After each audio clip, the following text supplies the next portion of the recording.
Bonjour Monsieur le Président Roland Weller. Il n'y a pas qu'en politique qu'on reste président toute sa vie. Vous avez été président d'un club professionnel de football, donc vous êtes Monsieur le Président. Bon, premièrement, je vous dis bonjour aussi. Bon. Donc, c'est vrai ce que vous dites, c'est quelque chose qui est sur le plan mondial même, on peut dire, même pas européen, mais mondial. Quand tu passes président, c'est comme, vous dites, dans la politique, tu restes président à vie. Voilà.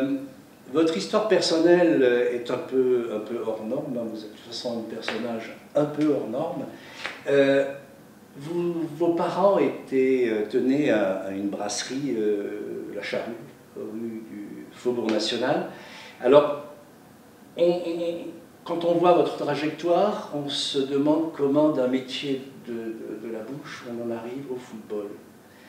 Le métier de la bouche, bon, je vous le dis tout de suite, je le fais depuis l'âge de 6 ans. Quand j'avais 6 ans, comme vous dites, mes parents tenaient effectivement une grande brasserie qui s'appelait La Charrue au Faubourg National de Strasbourg. Et quand j'ai eu 14 ans, donc je suis parti à ce moment-là à l'école hôtelière. J'ai fait l'école hôtelière de Strasbourg et après, comme c'était un métier que j'adorais parce que je ne connaissais rien d'autre que la restauration, je suis parti dans les plus grands palaces pour vraiment apprendre le métier. Alors donc, je suis parti, vous donner le Chorsac à Paris, le Ritz à Paris, le Negresco à Nice, etc., etc. Et de là, je suis arrivé donc à ce moment-là, à 22 ans, 23 ans, déjà faisais partie des 15 meilleurs chefs de cuisine de France. Et donc, naturellement, je grandissais dans tout ça. Et il m'est arrivé, comme à tout le monde, de me marier et d'avoir 2 enfants. Et après ces 2 enfants, naturellement, le problème se posait. Je rentrais à minuit le soir. Qu'est-ce que je vais faire? Est-ce que je vais rentrer tous les soirs à minuit, la vie familiale de mes enfants, et ceci, cela. Et puis, bon, en fin de compte, j'ai dit, tiens, pourquoi pas aller dans la restauration sociale. Et je me suis dirigé vers la restauration sociale, ce que les gens aujourd'hui nomment cantine, que je n'aime pas ce mot cantine, parce qu'aujourd'hui, la restauration sociale, c'est de la belle restauration. Et donc, je suis rentré chez Jacques Borel. Jacques Borel, qui était connu dans l'Europe avec ses 60 000 employés, etc., etc. Donc, j'ai développé tout ça. Et je suis devenu le responsable de l'Est de la France sur la restauration de collectivités. Et donc, c'est là que je me suis dit, maintenant c'est bien beau, mais j'ai créé un service, un traiteur, et ce service traiteur que j'avais créé, naturellement, me ramenait de nouveau au point de départ. Et puis, donc, après plusieurs années avec Jacques Borel, je me suis mis à mon propre compte. Donc c'est là que la vie de Roland Weller a changé. Roland Weller a créé une société qui s'appelle la gestion de restauration. En 1978. En 1978, et qui aujourd'hui, à ce jour, juste les grandes lignes, il y a 469 restaurants. Il y a 300 000 repas jour et il y a 170 millions de chiffre d'affaires. Voilà ce que Roland Weller après a développé, mais pas seul, bien sûr. Il a su choisir son entourage, ses cadres et tout ce qui en suit. Et là-dessus, on est parti. Et puis la réussite, on l'a eu totale. Et c'est vrai, je suis toujours dans l'entreprise comme président d'honneur. Je suis consultant et puis bien sûr j'ai toujours beaucoup de choses encore à dire et surtout garder le relationnel client parce que le relationnel client c'est primordial, que ce soit même dans le sport, le relationnel client il faut jamais l'oublier. C'est ce que je dis aujourd'hui encore à beaucoup de monde. Vous êtes un grand amoureux du football, mais cet amour est bien né quelque part. Vous avez joué au football au FCS 1506 avec votre frère. Comment vous êtes arrivé de ce métier de cuisinier vers le football? Le football, c'était le sport que j'adorais. Et puis, bon, c'est vrai que la restauration et le football, c'est un beau mariage parce qu'il faut travailler parfois les dimanches. Si vous travaillez les dimanches, les jours fériés, et que vous avez des matchs, c'est toujours...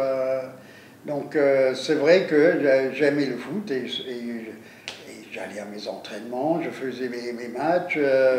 Mon frère était beaucoup mieux que moi, ça c'est vrai. Mon frère, lui, il aurait même pu passer professionnel, mais donc, vie familiale, il n'en voulait pas, et puis voilà.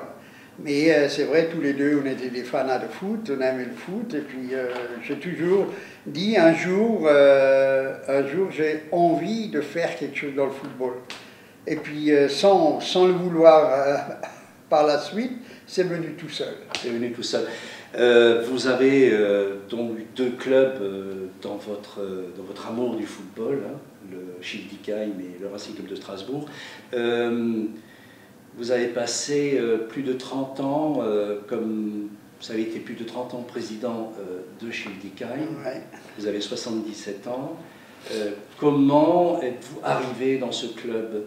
Il semblerait que vous ayez eu un contact de sponsoring au départ qui vous a rattaché à ce club. Oui, vous pouvez nous raconter un peu comment ça s'est passé? Bon, c'est quelque chose qui est venu que je m'attendais pas du tout. Il y a ma secrétaire qui m'appelle et qui me dit « Monsieur, il y a un monsieur qui vous attend là dehors et aimerait vous parler. » Comme ma porte était toujours ouverte, je l'ai fait venir. Il y a un monsieur qui vient, il me regarde, et puis moi je le regarde, et il me dit « Monsieur Weller, je me présente, je suis monsieur Kitzinger. » Alors je savais déjà, parce que j'avais les bureaux juste là à côté, et je savais qui c'était Kitzinger. Alors je dis « Ah, monsieur Kitzinger », alors il dit « Vous savez, les temps sont durs dans le club amateur, on n'a pas d'argent, on n'a pas ceci, pas cela. » Et j'ai dit « Bon, prenez place », on a commencé à discuter, et puis tout à coup, je lui dis « Bon, bah écoutez, je vais vous aider.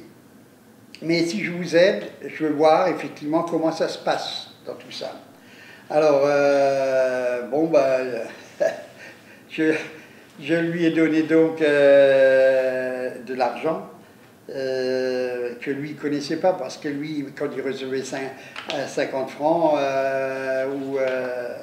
ou 100 francs, pour lui, c'était quelque chose d'extraordinaire. Donc, et moi, je suis rentré alors, en tant que sponsor et je leur ai donné 5 millions anciens francs.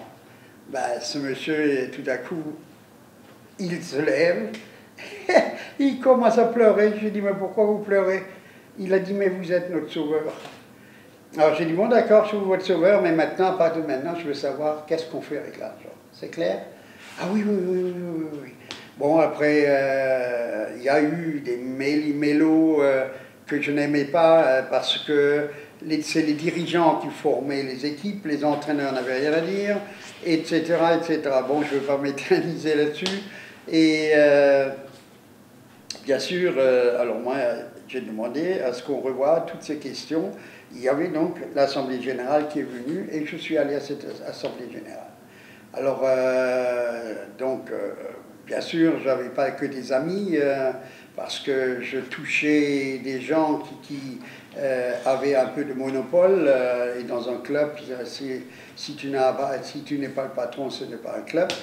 Et donc, j'ai dit, je me présente pour la présidence. Alors, on a fait un bulletin fermé.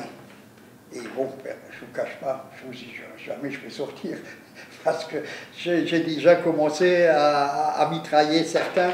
Alors, bon, je continuerai à leur donner quelque chose, mais Et tout à coup, sur 85 votants, il y avait 72 qui étaient pour moi. Oh. Alors le Sporting, alors j'ai dit voilà. Alors j'ai dit bon ben écoutez, tous ceux-là qui veulent, ne veulent pas, vous pouvez vous lever, vous pouvez partir. Au bureau, on était à 6, ben, il y en a 2 que je dis vous pouvez partir. Et après je dis voilà, maintenant on va construire un grand club. Il nous faudra des années, mais on va construire un grand club qui va être connu. Et mon ambition, je vous le donne tout de suite, c'est d'arriver aux mêmes pointures que mon cher ami Émile Stahl, le Vauban. Alors, bien sûr, c'était...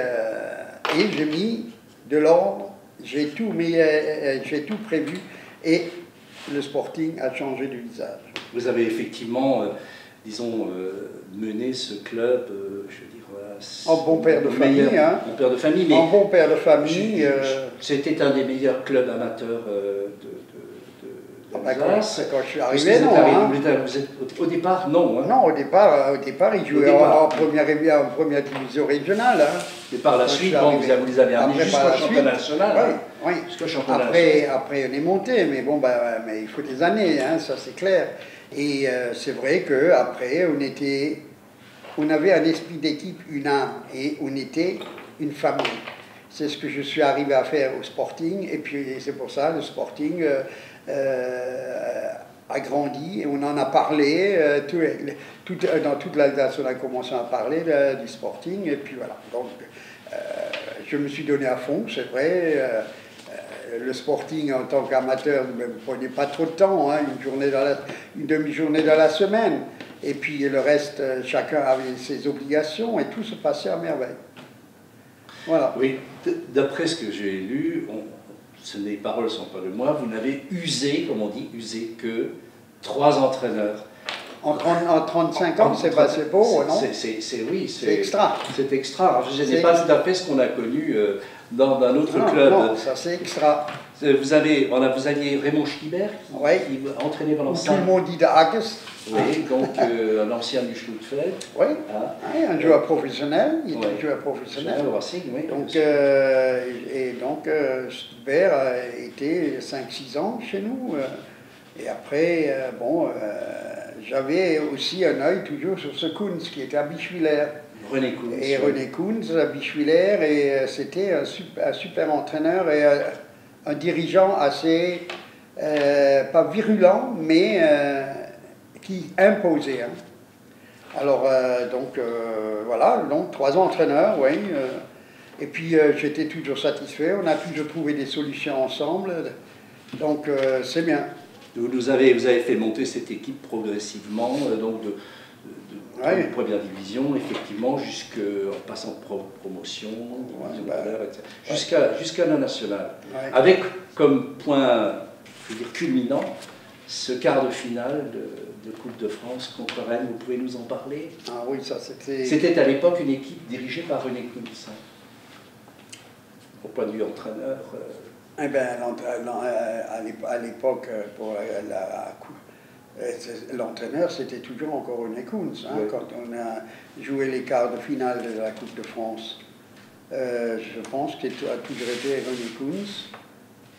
C'était un des plus grands moments oui, oui, en tant que président d'un club amateur, c'était pour moi quelque chose...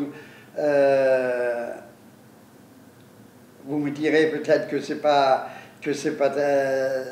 bien ce que je vais dire, mais j'ai effectivement, et parce qu'on a mangé après ensemble tous les deux, j'ai mieux fait que je t'allais mis au banc. Je l'ai battu. Et on s'est vu et on a bu une bonne bouteille de champagne tous les deux. Et il m'a dit vraiment, tu es arrivé à tout. Parce qu'il faut savoir que j'étais à l'Émile, quand j'avais des bons joueurs, ils venaient les piquer à la fin de saison. Hein. Fin de saison, et alors quand un jour je lui ai dit, Monsieur Stahl, vous m'avez piqué 2 joueurs cette année, je vous pique 3 l'année prochaine. Et l'année prochaine, je en ai piqué 3. Comme ça, c'était un peu une petite anecdote entre nous deux. Mais bien sûr, si vous dites, vous battez 3-0, Toulouse 3-0, qu'est-ce qu'on avait tout là, il y avait Troyes, Toulouse, Reims. Ah bah oui, on a quand même joué des grosses équipes. Hein. Et après Rennes, bon là, on est tombé. Et bien sûr, quand vous arrivez en tant que président amateur dans le grand monde du football professionnel, avec la Coupe de France et tout ce qui s'ensuit, c'est quelque chose d'extraordinaire. Et donc, on avait un peu, l'entraîneur et moi, un peu la trouille. Est-ce qu'ils vont encore résister après tous ces événements? Eh bien oui, on est monté, donc, et c'était extra. Ça, on ne peut pas l'oublier. Et surtout jouer après, devant 31 000 personnes, des amateurs, c'était quelque chose... les garçons, il fallait les calmer, il fallait être proche d'eux. De toute façon, quand 31 000 personnes commencent à crier dans un stade, pour des amateurs, ça donne la chair de poule. Hein. Et c'est là que je leur ai bien fait comprendre qu'il faut rester calme. Il ne faut surtout pas être énervé en quoi que ce soit. Et bon, bah, tout s'est très bien passé. Bon, malheureusement, on a pris un but à la 90e minute sur expulsion d'un joueur, coup franc, et puis hop, c'était un but. Et on a perdu. Mais on peut dire qu'on a eu une belle aventure extraordinaire. Oui, vous avez eu ces paroles, je vous cite, c'est le plus beau moment de ma vie et je le dois à José Guerra. Oui. Et à ses joueurs, mais vous dites aussi, vous précisez, je le dois aux Alsaciens aussi. José Guerra qui a su se dominer, qui a su diriger les jeunes et tout ce qui en suit. Et c'est vrai que là c'est des moments, je vous dis, il faut savoir pouvoir se retenir et être unis. Si là tout le monde est uni et un pour tous pour un, c'est comme ça que ça s'est passé. Et puis c'est pour ça qu'on a fait des matchs extraordinaires. Vous avez donc plus de 30 ans de présidence, que vous avez arrêté officiellement votre poste de président quelle année à peu près? En 2012 par là? Est-ce que vous êtes encore président d'honneur? Je suis président d'honneur, bien sûr, là, je suis président d'honneur à vie. Hein. Oui, oui. Non, oui, ben, ça fait, je crois, 2012 ou 2013, parce que moi je ne fais pas attention quand je suis arrêté, parce que bon, ben, c'est ma maison. Hein. Après avoir habité 35 ans dans la même maison, on est chez soi. Hein. Donc aujourd'hui, bien sûr, quand j'arrive ici au stade, je suis chez moi à la maison. Hein. Donc c'est vrai que ça c'est... C'est une présidence que vous n'avez jamais quittée, même pendant votre période Non, non, j'avais mis... j'ai toujours été, même pendant la période présidence professionnelle, j'avais mis, c'est vrai, j'avais mis René Kuntz en avant, mais j'étais toujours là en tant que président. Mais tout le reste, tout ce qui est technique et tout ça, c'est René Kuntz qui s'en était occupé, et qui s'en est très bien occupé d'ailleurs.